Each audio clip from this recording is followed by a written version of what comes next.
आणि होतो आणखी नकावले पण मी ठाकरेंच्या कडनं असं कधी ऐकलं ते गगनशक्ती सत्ता काही मी कसं जन्माच्या अगोदर सुद्धा ते प्रसिद्ध होत्या किंवा क्रियाशील होत्या, मात्र त्याचं श्रेय देखील आजही तुम्हालाच दिलं जातं असं अजित पवारांचं सगळंच साहेबांनी केलं तर मी काय केलं असा काही प्रश्न त्यांनी विचारला. नेहमी त्या ज्या संस्था आहेत त्या कधी स्थापन झाल्या त्याची एक साल बरोबर आणि त्या सालमध्ये कोण किती वर्षाचा होतं त्याचं कॅल्क्युलेशन केलं तर त्याचं उत्तर नाही. मी काही गोष्टी करत नाही. महाविकास आघाडीच्या काळातच रखडला असं पंतप्रधानांचा आजचं उद्गार आहे. तुम्ही मराठवाड्यामध्ये दुष्काळी पट्ट्यात खूप वेळेस फिरलेला तिथे अनुभव आहे. प्रधानमंत्री 10 वर्ष प्रधानमंत्री त्यांनी काय केलं ते सांगावं ना. जे सत्तेच नाही त्यांनी हे असं केले सांगेल का. त्यांच्या हातात राज्याची सत्ता आहे त्यांच्या हातात देशाची. जसं ते अमित शाह म्हणतात की गेल्या 10 वर्षात शरद पवारांनी काय केलं त्याचा हिशोब द्यावा. हे सांगतात 14 ते 24 ते सत्तेवर मी नाही. मी अप्रिल साहेबमध्ये आणि ते हिशोब मला वाटतात त्यांची जबाबदारी ते सांगत नाही. आकडा महाविकास आघाडीचा काही अंदाज तर का असं आम्ही अजून फॉर्म भरतो इथं फॉर्म इथं अनेक ठिकाणी फॉर्म भरतात. आज सरकार निर्णय मला लोकांचा चेंज दिसतो. आता जे सत्ता झाली त्यांच्याबद्दलची तीव्र नाराजी ती शेतकऱ्यांच्याबद्दल दिसते, ती तरुणांच्या दिसते, समाजाच्या लहान घटकांच्याबद्दल दिसते आणि ती उद्या मतदारामध्ये एकट्यात होईल असं दिसतं. म्हणजे काही ठिकाणी तीव्रता इतकी आहे की आता नागालँड कोणतं झालं तिथे काल मतदान झालं त्याच्या 6 जिल्ह्यामध्ये एकही मत लोकांनी दिले. एकही मत त्याची काय बातमी. आता हे लोक 6 डिस्ट्रिक्टमध्ये 2-3 लोकांनी वायकआउट टाकावा असे एखादी होऊन धरली त्याच्यामुळे काहीतरी कारणं असेल त्या लोकांची काहीतरी नाराजी असेल. आज ते घ्यायचं आहे असं वृत्त छापून दिसतं आणि हे सत्य असेल तर नाराजी कोणत्यात कसा होती हेच करतं. अजित पवारांनी आणखी एक मुद्दा मांडला आहे की 2014 साली ज्यावेळेला शिवसेना आणि भाजपचं सरकार बनू शकत नव्हतं त्यावेळेला तुम्ही भाजपला बिनशर्त पाठिंबा देऊ केला होता. ही सुरुवात तिथून झाली असं त्यांचं म्हणणं आहे. त्यांना कळलं व्यक्तिगत असं की काही झालं त्यावेळेला सेना आणि भाजप एकत्र येऊन द्यायचं नसतं आणि ते एकत्र येऊन न देण्यासाठी मी जर काही गोष्टी बोललो पण शेवटी आम्ही केलं काय हा महत्त्वाचा. शेवटी आम्ही हे 2 घटक दूर होते याची काळजी घेतली आणि ते झाली. ही राजकीय खेळी होती तुमची त्यावेळेची. हे आता ज्याला समजतं नाही.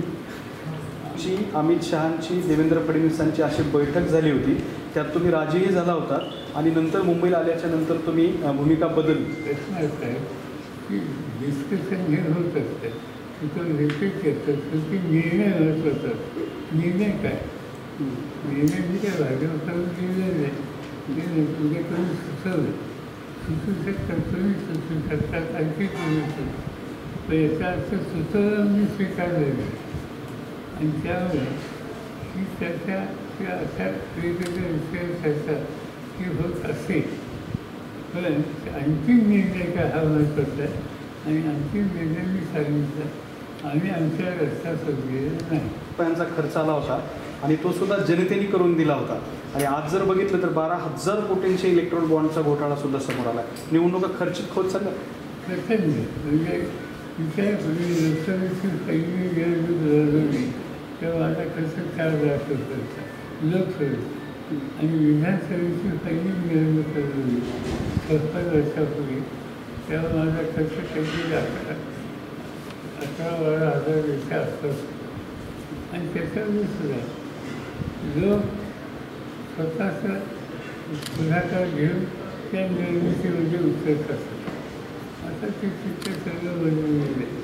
त्याच्यात एक गोष्ट खरी त्याचं साधनं ही वाढली त्याच्यावर आत्मविश्वास वाढला आणि त्याच्यावर थोडी कॉस्टही वाढली पण ती कॉस्टसुद्धा एक सीमित होती.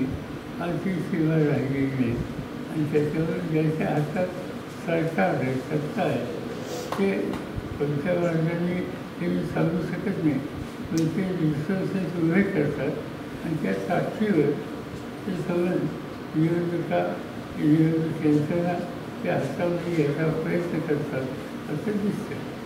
काय दिसतं तुम्हाला आता फिरायला लागल्यावर? ते बघूया आता काय होतं. खरं माझं तिथं सासून गाडा करतात थोडा कमी आहे. एकंदर लोकांच्या सगळ्या जागा आम्ही घेतो की ते म्हणजे असते यादी दिसतात. पवारांनी लोकसभा लढवावी असा मुद्दा तुमच्याकडे मांडला होता, तर त्यावेळेला तुम्ही अजितला दिल्लीला जाऊ द्या आणि मी काठेवाडीला जातो शेती करायला असं म्हणला होता. असंही खरं नाही. निवडणुकीची एवढी राजनीती पहिली आहे आणि त्याच्यानंतर निवडणूक झाल्यावर निवडून आले. मी होतो विधानसभेमध्ये. त्यानंतर नेतृत्वाने मला केंद्र सरकारमध्ये जाहीर हवा असं सुचवलं, सर्वोच्च प्रत्यक्ष जावा जाईल. तर ते मी स्वीकारले. त्यावेळेला ती जी एकाची झाली ती अजित पवारांची झाली. माझी जी एकाची झाली त्या वेकन्सी ते घेतली. तर अनेक ठिकाणी लगबग करून हे सर बघायला नाही आणि ते गोष्टी सरकार सगळं तो अँगल गरजे सवय ठेवून काहीतरी सजेस्ट करायचा प्रयत्न करतात, यंत्रणेचा वापर करतात आणि तो यंत्राच्या निधीला आहे आणि इतर ठिकाणी अनेक ठिकाणी काही कसा असू शकता असं देवेंद्र फडणवीस म्हणाले. म्हणजे रामाची मूर्ती त्यावर लहानपणीची आहे, म्हणजे बाल अवस्थेतली आहे ती मूर्ती, त्याच्यामुळे त्याच ठिकाणी सीता मातेचं मंदिर असू शकत नाही असं फडणवीसांचं म्हणणं आहे. माझा काही अर्थ नाही, फक्त एका सगळे एका महिन्याने हा फक्त मला विचारला सीतेचं संबंधीचं उदाहरण का करत असते, त्याच्यानं दोघांचं एका असं एका भगिनीनं प्रश्न. आता माझं मत नाही किंवा आणि तो माझ्या इतकं सिरियस दिसली नाही की त्याची चर्चा व्हावी. राजकारणातील प्रत्येक अचूक बातमीचे सर्वात आधी अपडेट्स मिळवण्यासाठी सरकारनामाच्या सर्व सोशल मीडिया प्लॅटफॉर्मला लाईक, फॉलो आणि सबस्क्राईब करा. तसंच सर्व नोटिफिकेशनसाठी बेल आयकॉन प्रेस करायला विसरू नका.